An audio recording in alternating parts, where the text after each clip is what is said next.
မင်္ဂလာပါကျွန်တော်ဗီဒီယိုနဲ့ကြိုဆိုပါရစေကျွန်တော်နာမည်အောင်ခင်မြတ်ပါကျွန်တော်ခုဒီဗီဒီယိုမှာ past simple tense ကိုမေးခွန်းပုံစံဘယ်လိုလုပ်မလဲဆိုတာကိုကျွန်တော်မျှပြဖြစ်ပါတယ် so are you ready let's go past simple tense ဆိုတာပါလေ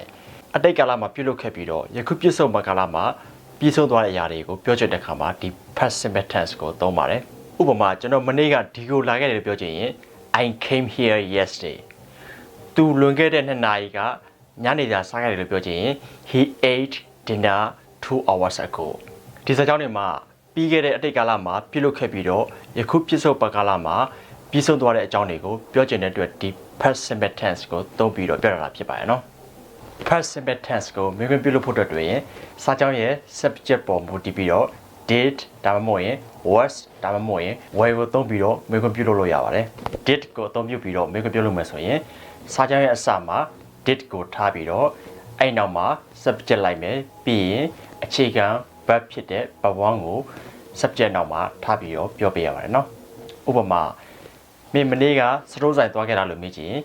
Did you go to the store yesterday Did you go to the store yesterday မင်းမနေ့ကစတိုးဆိုင်သွားခဲ့လားပြီးတော့သူလွန်ခဲ့တဲ့2နာရီကညနေစာစားခဲ့လားလို့မေးကြည့်ရင် Did he eat dinner 2 hours ago Did he eat dinner 2 hours ago သူလွန်ခဲ့တဲ့2နာရီကညနေစာစားခဲ့လား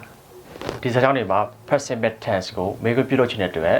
ဒီ did plus subject plus verb 1ပုံစံကိုသုံးပြီးတော့မေးခွန်းမေးထားတာဖြစ်ပါရဲ့နော် was နဲ့ were ကိုသုံးပြီးတော့ past simple tense ကိုမေးခွန်းလုပ်မယ်ဆိုရင်ကျွန်တော်တို့ was နဲ့ were ကိုစာကြောင်းရဲ့အစမှာထားပြီးတော့အဲ့နောက်မှာ subject line ပြီးတော့စာကြောင်းတွေမှာကျန်တာတွေကိုဆက်ရေးလို့ရပါတယ်နော်ဥပမာပြီးခဲ့တဲ့ဘက်ကရာသီဥတုကောင်းခဲ့လို့မေးကြည့်ရင် was the weather nice last week Was the weather nice last week ပြီးခဲ့တဲ့ဘက်ကရာသီဥတုကောင်းခဲ့လားပြီးတော့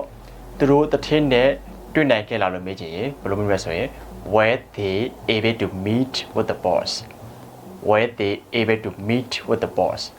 သူတို့တထင်းနဲ့တွေ့နိုင်ခဲ့လားကျွန်တော်ဒီစာကြောင်းတွေမှာကျွန်တော်တို့ past simple tense ကို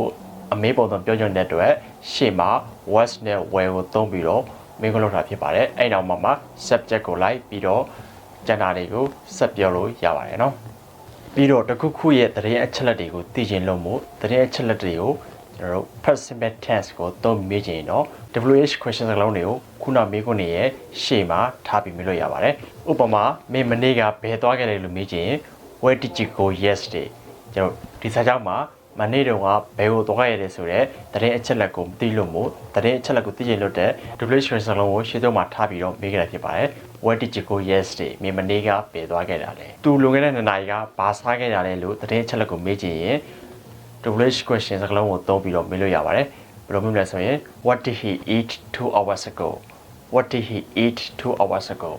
သူလွန်ခဲ့တဲ့2နာရီကဘာစားခဲ့တာလဲဟုတ်ကဲ့ပါကျွန်တော်ခုမျှပေးခဲ့တာတော့ past simple tense ကိုမေးခွန်းဘယ်လိုလုပ်မလဲဆိုတာကိုမျှပေးတာဖြစ်ပါတယ်ဒီဗီဒီယိုက past simple tense ကိုမေးခွန်းဘယ်လိုလုပ်မလဲဆိုတာမသိသေးတဲ့လူတွေအတွက်အသုံးဝင်မယ်လို့မျှော်လင့်ပါတယ်